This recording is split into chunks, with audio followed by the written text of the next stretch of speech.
Hi, I'm Jake Rhodes at GLP. We're here at InfoComm and we are showing our brand new fixture, the X5 Dot Wash. Let's take a look. So this fixture is going to be basically a brand new version of what we would call an old school MR16 birdie fixture. It has almost identically the same size and type format for those very low profile wash units. Altogether, this is going to be driven by obviously DMX and a 24 to 48 volt DC power supply system. Output-wise, we're looking at about 550 lumens, and we also have a mechanical zoom. You just twist the front lens of it from 16 to 68 degrees.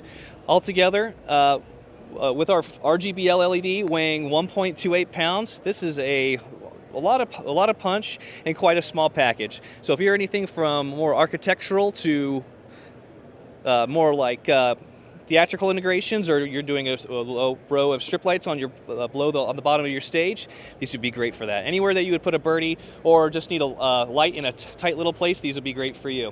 If you want more information, feel free to check us out at GermanLightProducts.com or glp.de. Thanks for joining us here at InfoComm.